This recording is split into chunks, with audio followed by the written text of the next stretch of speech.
Welcome to Defund the BBC. My name is Calvin Robinson. I'm honoured and privileged to be joined by actor come political commentator, my good friend Laurence Fox. Laurence, how are you doing today? I'm good, buddy. How are you doing? I'm all right, thanks. I'm all right. How have you been since the backlash of social media for you having stood up for your principles and had an opinion? I've kind of got used to it now. If I haven't been called a racist or worse by kind of 9 a.m., then I feel that I'm not fighting a good fight enough. Right. Do you know what I mean? If I'm not, if someone isn't wishing me dead by 9 a.m., then, you know, but I think they just really want a plug, don't they? They want someone to engage with them. And I'm quite happy to engage with them. I think it's quite funny. Yeah, I've noticed that you kind of break them down with comedy, which is a good way of doing it, I think, because they're always attacking you as a person rather than what you've said or what you stand for, aren't they? I find that really boring. It's so boring. I would so love to encounter someone from I don't even know I don't even know what sides are anymore, but I'd love to find someone from that side who's, so unbelievably triggered. It would be great if they could just present a counter argument rather than just going, I look like a horse with leukemia or something, whatever they'd say to me. Yeah, I think you're right. Ad hominem is so boring. Like, get to the argument, get to the core of it, and discuss why you might be wrong. That'd be fantastic. Exactly. So, obviously, your opinions are quite controversial or perceived as quite controversial. I don't think they are. Has that restricted your opportunities as an actor, and has it restricted your opportunities on the BBC in particular? My controversial opinions. I mean, I think my opinions are fairly standard, and I know that you were getting in a lot of trouble last week for having very normal opinions. So I'm reassured that my opinions aren't too controversial, but it goes to show that the state of the national discourse and those that seek to create division in society. As far as acting is concerned, I don't know. I think we'll have to wait and see, really. Acting's always been a bit of a waiting game in a way. You're constantly getting hired and fired as an actor, and you get used to that. So but I believe life has a journey laid out for you in a lot of ways, and you need to follow that path, and wherever that path takes you. I feel sad about it because I love acting and I feel that I'm good at it.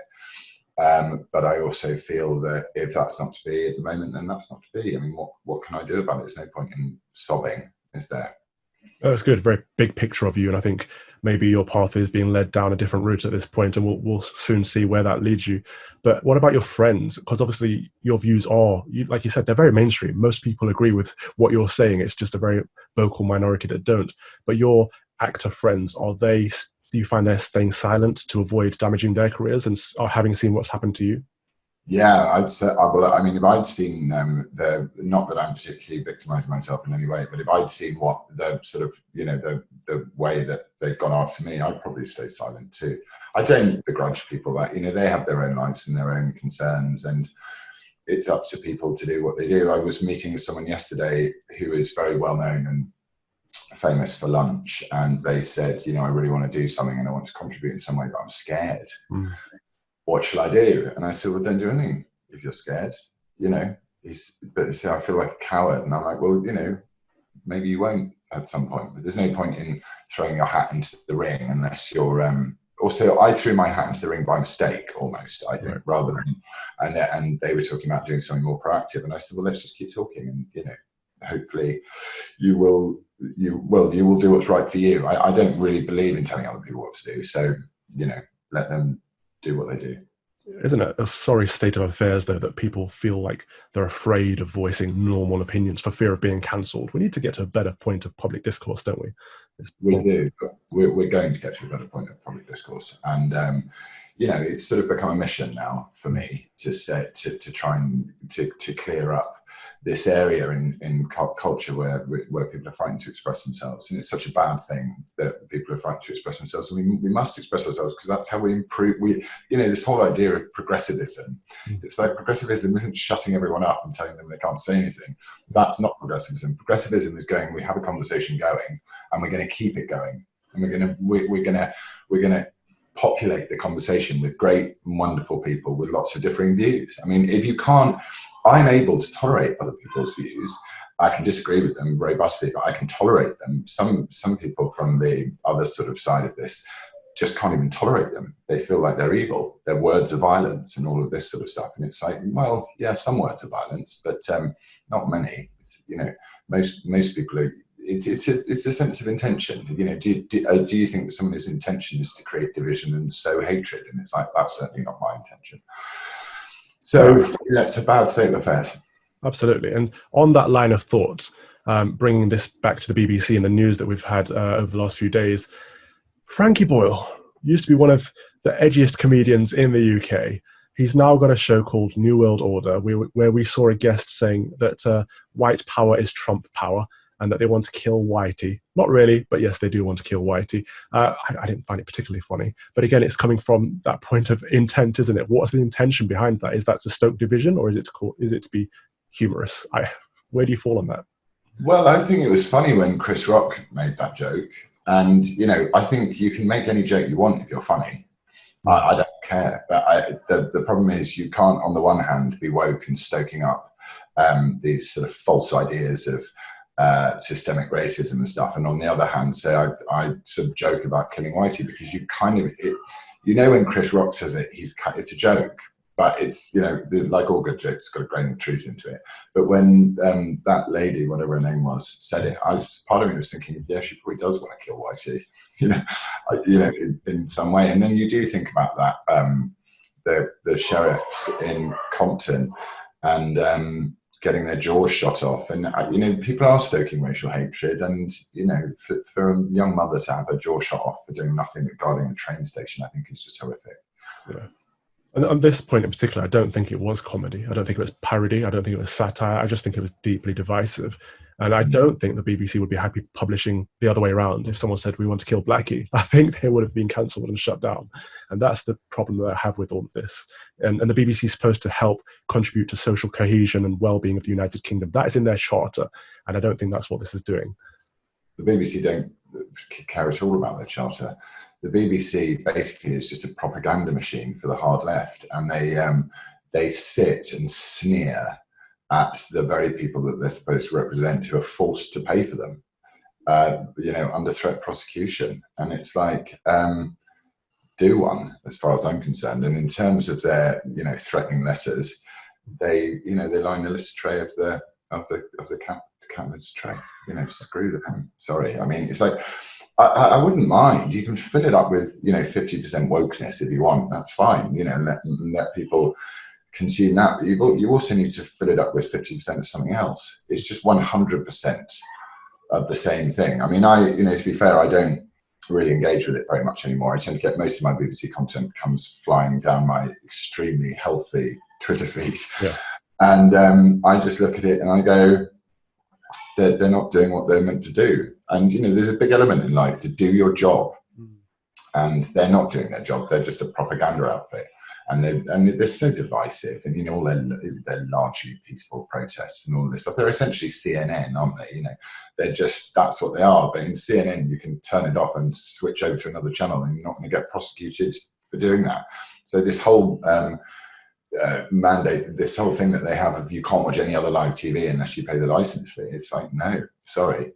I will watch live TV. I mean, I don't actually, because I turned it off because I wanted to obey the rules. But now I'm starting to think, why should you stop me watching what I want to watch? You know, and that's how I feel about it. I think you've raised some good points there that I want to delve a little deeper on, because the evidence is there for the BBC to see. For example, the only channels that they have that have seen any growth are BBC News and BBC Parliament, which suggests that that's their core audience. Yet they seem to be tailoring all their content around this woke progressive narrative. They seem to be chasing an audience that isn't there. You know, I think young people are watching more Netflix and YouTube and that kind of thing.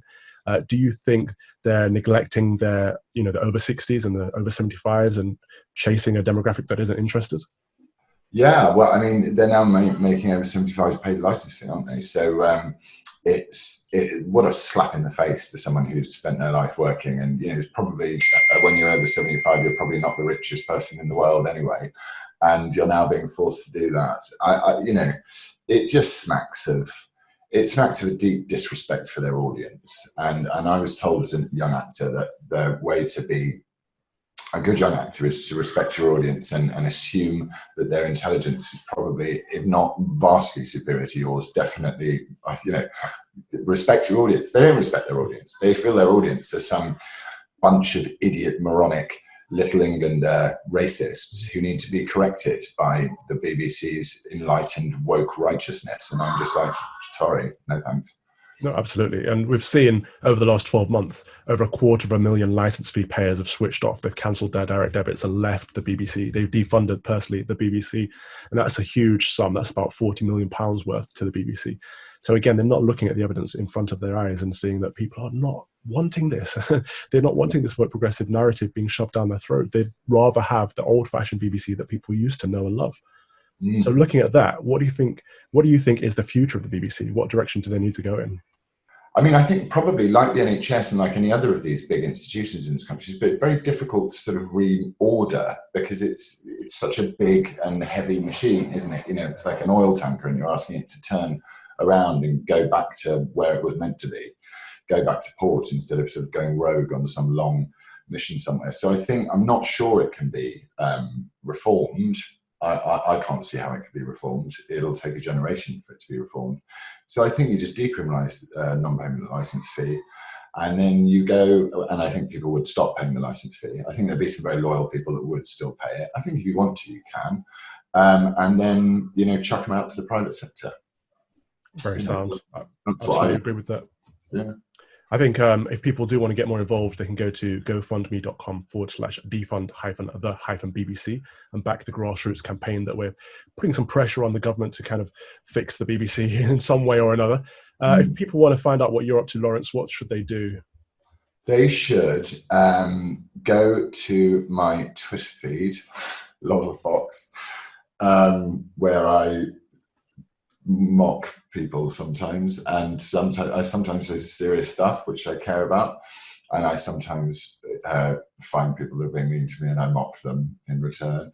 I'm on Instagram. I think it's Laurence Fox again. I have my music page, hence the plethora of guitars, which is Laurence Fox Music on Facebook. And yes, that's where I exist at this current juncture. And people should watch this space, shouldn't they? I think there's going to be some interesting developments coming from you in the very near future. Shall we just jump into that? Yeah, there are. There's after a long consultation period, things are about to start, aren't they, Calv? Absolutely. So Laurence Fox, thank you very much for joining us on Defund the BBC, and good luck. Thanks, dude. Lots of love.